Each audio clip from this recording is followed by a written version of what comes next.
Welcome everybody to Cloud and Clear, our cloud transformation podcast. I'm here today at Insight World Headquarters in Chandler, Arizona for a very specific reason. I have an incredibly special guest as part of my CEO series, the CEO and president of Insight, Joyce Mullen. Thanks, Tony. I'm really excited to be here, and I love the name Cloud and Clear. You nice like job. it? I like it. I like it.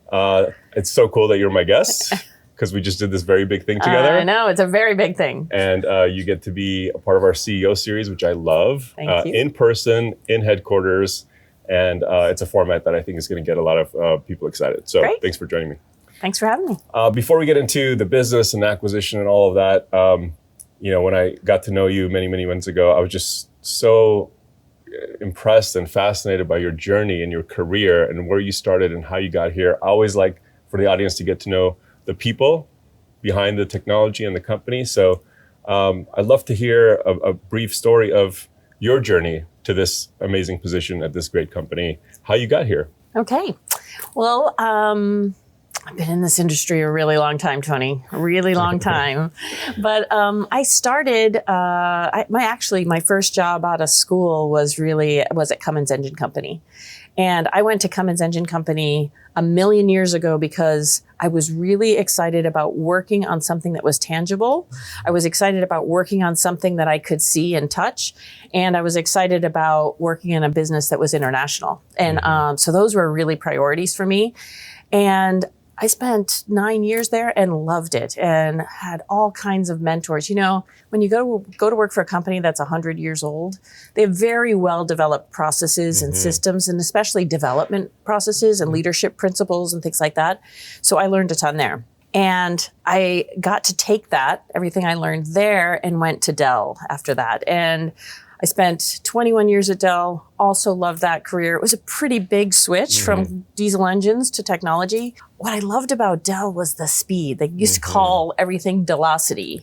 And and I loved the thought about remaking an industry, which is really what Michael Dell did. Yes, big time. He wrote a book called Direct from Dell. I had just read it.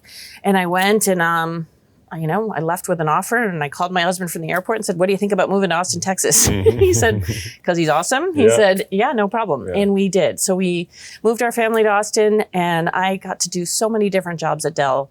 I ran sales for a while. I ran services and parts and logistics for a while. I ran our channel distribution network. Every part of the business. Every part of the business. Yeah. And what I feel like and my last job was running the channel for Dell, the partner channel, 170,000 partners around the world. Yeah. And I feel like all of those jobs, all those different responsibilities led me to the opportunity that I have today, which is so incredible. And that is to really put all those experiences together, to understand what it's like to be a customer of technology, to understand what it's like to sell technology. And now I get to be in charge of Insight, which is, I think, at a fascinating point in our history. I think it's such a good company. There's so many strong foundational elements. And I think we have every right and an obligation to make this a great company. And you are a part of that. Thank you. I mean, that's one of the reasons I'm so excited to be here, because I feel like we get to be an active participant, an important piece in redefining our industry and redefining of what value to customers can mean. So I'm just super excited. The potential is huge. And I felt so akin to the transformation that Insight has been undergoing. It was so similar to what we were feeling we were undergoing in transitioning to services and solutions and customer centricity. So it's going to be very exciting. Well, you know why that makes so much sense? I mean, it's so true. So at Dell, I could see SIs trying to figure out how to learn more about product. Yes. I could see resellers trying to figure out how to deliver more services. And it's the same thing that you were just talking about. Customers need outcomes. They need technology that delivers a better customer experience for their customers, or more efficiency for their manufacturing plants, or whatever. Yeah. They don't need technology for technology's sake. And we got to figure out how to put that together. And that requires hardware, software, and services, and we got to deliver all of those. Yeah, very few organizations can actually do that. Yeah. And I think it's an uncommon model relative to what has dominated our industry. Right. which Right. is, you bought all your stuff from certain set of vendors and you hired a completely different set of partners to deliver it and make it work. And I think what has accelerated and actually elevated the importance of the continuity of value transfer is cloud itself. Yeah, absolutely. Because whether or not the technology gets implemented and to what degree and how it's managed and what it costs and how well it works has never been more important in the world of consumption and consumption economics. Exactly. Right? And those choices have just gotten so dispersed, so vast, so confusing, honestly. And our customers just don't have the time or the money or the energy to try to figure out all these permutations. Which GPU should I buy? Which CPU should I buy? Should I put my workloads in a public cloud or a private cloud? If it's public, which one? I mean, it's job security, honestly. There's a lot to figure out when you think about technology solutions. It's not getting simpler. Nope. No, but I think it's getting more exciting. Yep.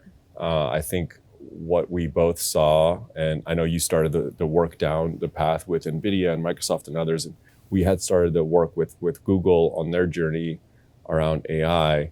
And I know it's like you can't have a conversation without AI, and I don't want to be like repetitive about it, but we are, I think, starting to see a new wave of optimism, but also a completely new set of challenges around how it's going to actually land, how it's going to produce ROI, how is it going to be safe, how is it going to be secure. And I think combined now, we can really bring forth essentially the best assets and capabilities and models and services to the market. Yep. The best of what Microsoft and others have to offer, the best of what Google has to offer. How much of that was part of the thesis of us coming together for you? So we had been thinking about SADA for many years. so I'm flattered. Thank you very much. And I've known Insight for many, many, many years with a great deal of respect as well. So. Because you have built a great reputation. You have been Google's #1 partner for 6 years running. I mean, and we hope that continues for a long time. So we were looking at you and at Google, and we already had a Google practice. It was just relatively very small. And so because of a simple reason, went back to the customer requirements that we talked about. Multi-cloud is everywhere. We know we need to provide multi-cloud solutions to our clients. And we knew that we had to build stronger capabilities in the other public cloud sectors. And I mean, there was no better choice than SADA when it came to Google. That. Thank you. I appreciate that. That's what we were aiming to build. Right. We were aiming to focus and kind of control our destiny with a very niche but deep approach around this one ecosystem. And, we had no preconceived notions around how our forever company story would progress. But I think just being part of Insight, a public company, I feel like we're fulfilling this dream of ensuring the continuity of what we do forever with Insight. Well, and Gen AI, by the way, was a really, I would say, I sort of just put an exclamation point on the thought and the decision process because, first of all, I know it's everyone wants to talk about it all the time. I think generative AI is an unbelievable opportunity. If you think about soul-sucking work that our teammates have to do every single day when they move data from one cell to another cell, or they try to process some inane thing that is a derivative of our ERP system or whatever. I mean, that is not fun. No. That is not fulfilling. No one wants to do it. Right. And if we can figure out how to extract that soul-sucking work and give it to some of these tools to do for us, then we drive our teammate engagement up. If we can figure out how to extract some of the more mundane processes between our clients and us, we can improve our client engagement. Totally. And if we do that, we unlock all kinds of innovation, all kinds of productivity. So I'm very, very excited about it. It is clear that Microsoft and Google are going to lead the way here. For sure. And we're going to be right in the middle of it, helping our clients understand the use cases, helping them understand how they can save money, how they can drive efficiency, how they can drive more engagement, but also making sure that they have the proper controls in place, the safety elements in place, the governance in place, the training in place. So I think this is driving a bunch of optimism. I think we're seeing it a little bit in the market. And we're certainly hearing about it from clients, but it's very early days. So it's there's very lots early to days. I think it's surfacing for us is new conversations with customers that have never tapped us on the shoulder for services before. We're seeing entry points into traditional enterprise where they have a charter board level down to sort of figure out what it means for their strategy. And actually, like, I'm a general optimist when it comes to all technology innovation and transformation and revolution. I do feel like what you say is true, is that it's going to really enhance the work that people do. People themselves will be able to hopefully elevate to higher value work. And I think it's going to be an incredible net positive to the economy and industry and productivity on a global scale. I think it's going to be a human plus AI partnership in the workplace that's going to drive a lot of this. The other thing that is driving, and I love your perspective on this, is as people go down the road, our customers go down the road of wanting to do something production grade, isn't it also surfacing the other areas that are not AI related at all that need a bunch of upgrading to get them there? Absolutely. I mean, we see this all the time, and we're seeing it internally as we try to apply these tools and use them and leverage them to their fullest extent possible. Data's got to be in a reasonable state. You got to understand what your data looks like. You got to understand where it is. You got to access it. So managing and figuring out data lakes, data estates, data swamps, whatever you want to call them, is a really big deal. There's a huge training and development opportunity for big time. You know, when we think about, and we do this exercise and we're trying to get better at it, but we do this exercise where we think about, what does the workforce of the future look like 5 years from now? What do our software developers need to know? 5 years from now, what do our analysts need to know? 5 years from now, what do I need to know? What do you need to know? And when we think about the skill development, this is right in the heart and center of everything we need to do. So becoming prompt engineers, figuring out how to get the most out of the tools, figuring out how to leverage them to improve your work, but also improve the outcomes that you deliver. Yeah, for sure. Figuring out how to train software developers to leverage them so that they can become more productive. I mean, for sure, we got a lot of work to do. Look, I think it became very obvious to us early on, using Duet AI as an example for us in our workspace customers. It's not as if the moment you turn on AI capabilities, people automatically become more productive. Right.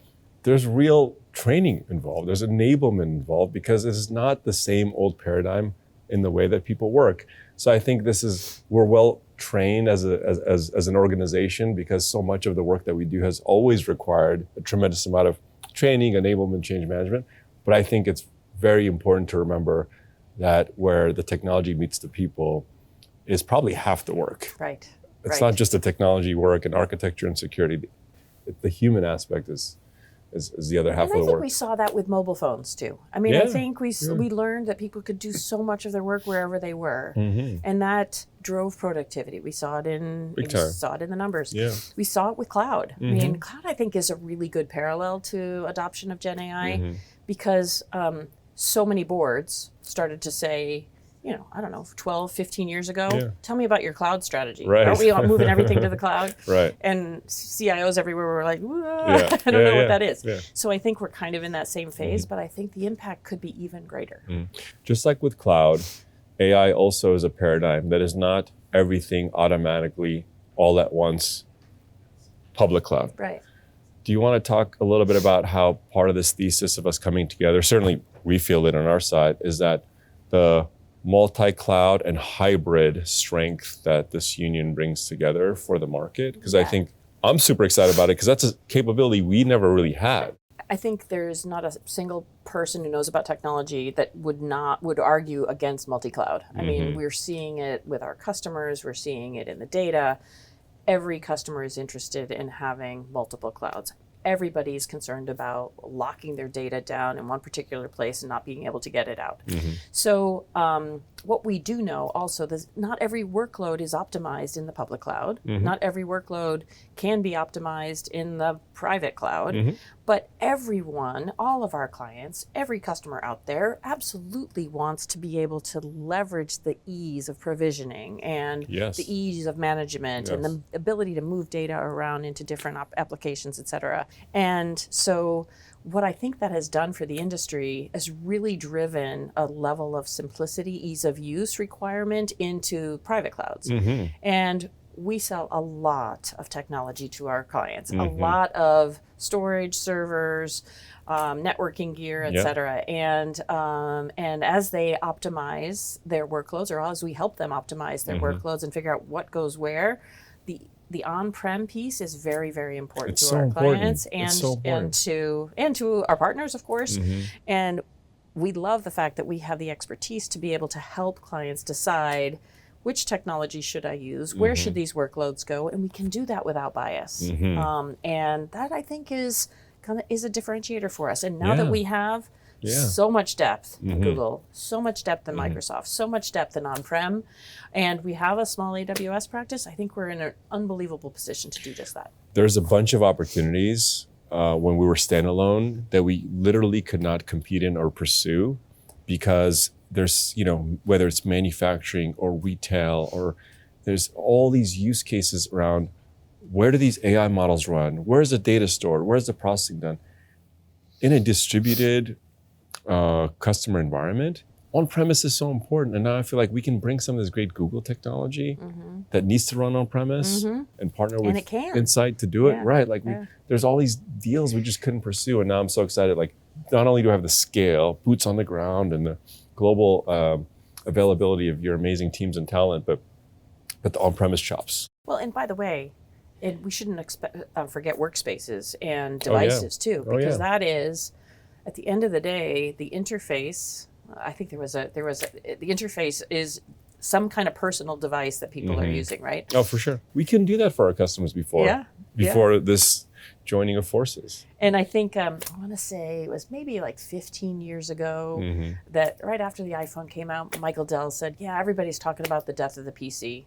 And then every year after that, the same conference, he'd say, a lot of PCs, still a lot of PCs. And it's true. I mean, at the end of the day, for creating work, you need something like a device. And we have a great capability not only to recommend the right device, make sure that the workspace solution works really well, and now we have more options. Look, whether they can be on your desk, in your pocket, on your face, I don't know what it is, I know the Insight's going to be able to deliver it. So, exactly. Hey, you really rushed over your self-introduction. You probably thought you got to just get out of talking about yourself, but I'm going to bring us back there.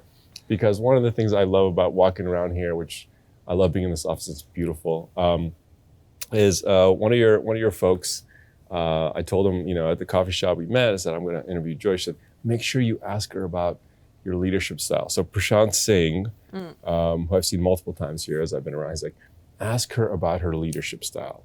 And there's a little story that he remembers that you told. And he said, self-admittedly, he's probably butchering it. But if you give me the background of it, he said, she said something around paint the bathrooms. Okay. What does that mean? And did he get it right? He got it right. Tell us about it. That's right. I was a plant manager in Cookeville, Tennessee when I worked for Cummins. And by the way, I had been on a plant tour once when they asked me to be a plant manager, so I was eminently qualified. I had no idea what I was doing. Here's what I knew. I knew I could go figure it out because I knew I could talk to the team in the plant. This is 800 or so UAW employees. So, and then I spent a lot of time walking around the plant, understanding the material flow, understanding people.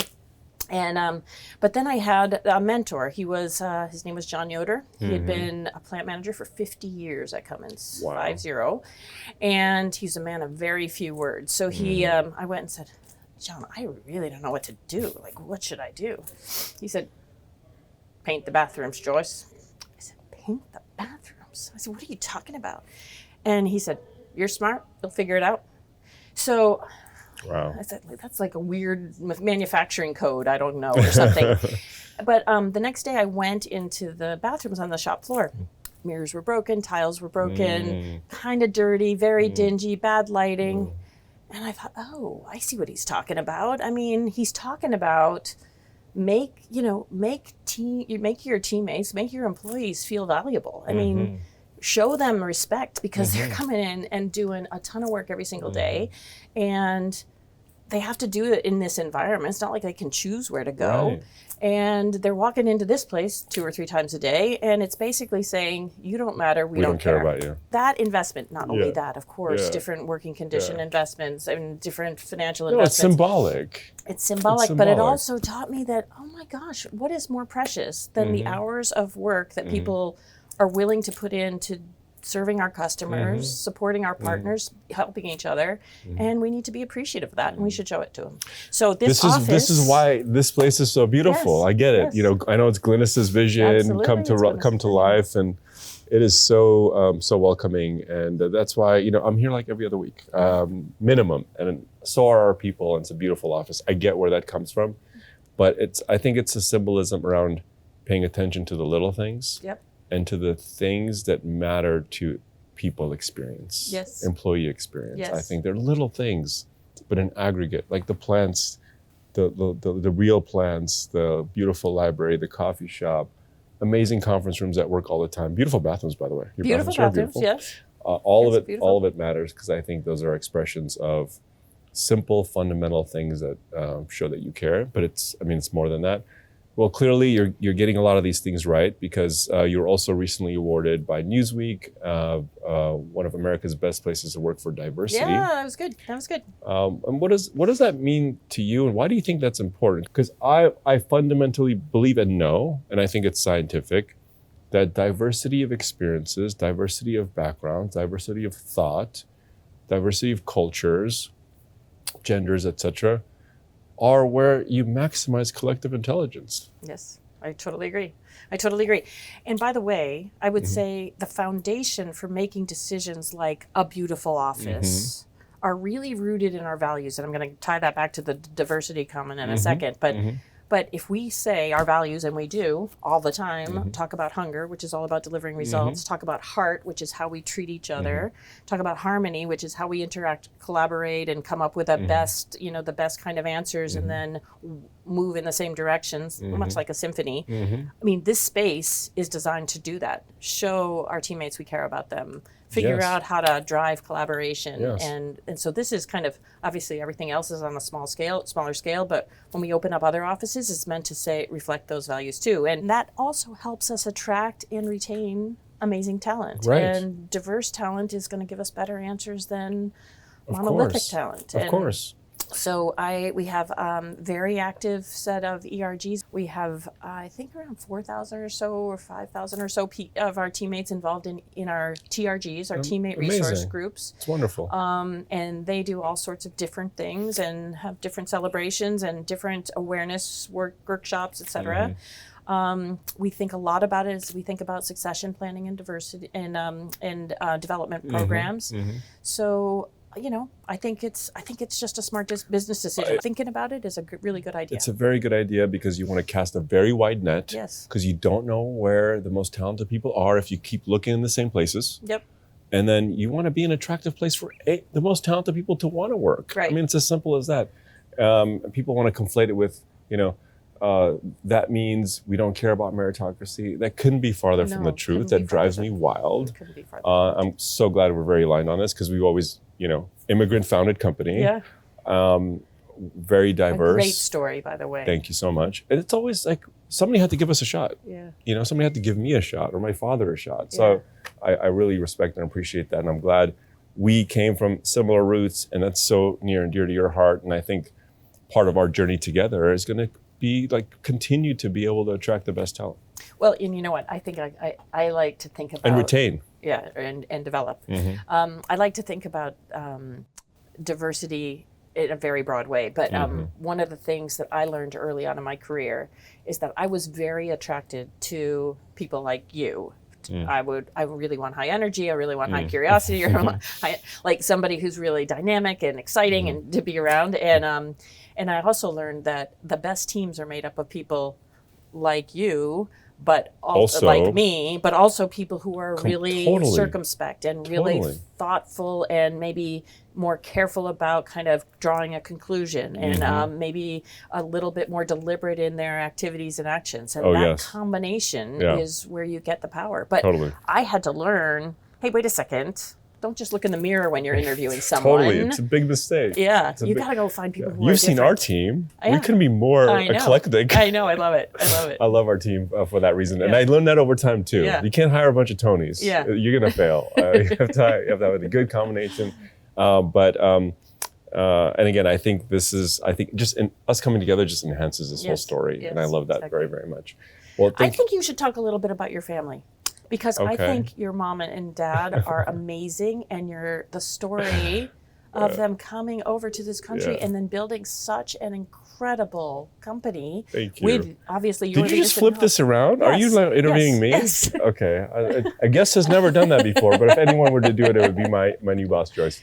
No, like it's an incredible story, and this is the next chapter that I think pays tribute to their incredible journey that I couldn't even imagine of, leaving everyone and everything in your 30s with a young child and starting over, knowing that this is definitely the place to do great things, but knowing nothing about the culture and That's amazing. the system and how economics work and all they knew was that, trying to be great at something and working really hard should produce the right outcome in a capitalist environment, Right. which is what they were coming to. So they, worked extremely hard, always making sure that I had all my needs met, that I had, the things I need to feel like I could integrate into the American culture, into the American education system, and be prepared to have a much easier, start of my professional life and my adult life than they did. Yeah. And somehow, through a bunch of hundreds of serendipitous steps and events and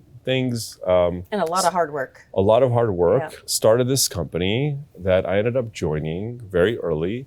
And, it was the best combination of traditional old school values and completely naive, random thoughts about the art of the possible, keeping each other in balance till we got to this point of building, at some point also a great Microsoft business, by the way, which we sold in 2019, which is totally ironic. I know. We sold the Microsoft business, now joined a huge Microsoft partner, and built a great Google business. And we were evaluating the outcomes together that they wanted, that we wanted to put our customers and people in the best possible position for decades. And we found each other, and my father is having a great time because he's out of work. You can't be the chairman of a board that just got dissolved, Joyce, right? So, hi, Dad. He's having a great time. I spend a lot of time, with him. We have lunch a couple times a week. It's great. And my mom's working in the finance organization like she has for many years. She was the CFO. Yeah. Early days, who do you trust with the money of the company other than your mom? It was Yeah. perfect setup, and she has an accounting background. And, now we're just reimagining what's possible together. And I feel very accomplished as the son that took their dream and vision and brought it to this point. And then, but also we all realize that there's tons more work to do and more opportunity than ever to do it under this umbrella, this tremendous umbrella. And we're just really excited to be here. So thank you for your trust, your vision, who saw something special in us. And now we have a tremendous feeling of obligation to make it come to fruition, to fulfill its full potential for this team that we love at Insight, but also, of course, investors, shareholders, the board, and everyone else, and our customers and our customers, people. Yeah. Our customers need a multi-cloud powerhouse, and They do. and we're it. Yeah. So I have all kinds of optimism about our ability to execute together and to grow this combined organization together and deliver exceptional value to our clients. Thank you so much for being our guest. Thanks for having me. Cloud and Clear. Please subscribe if you want to see more episodes like this. I'm doing this great CEO series. I don't know if anybody's going to be able to match Joyce. I don't know, but we'll see. There'll be more CEOs, and I really hope you appreciate this content as much as we like creating it. Join us for next time.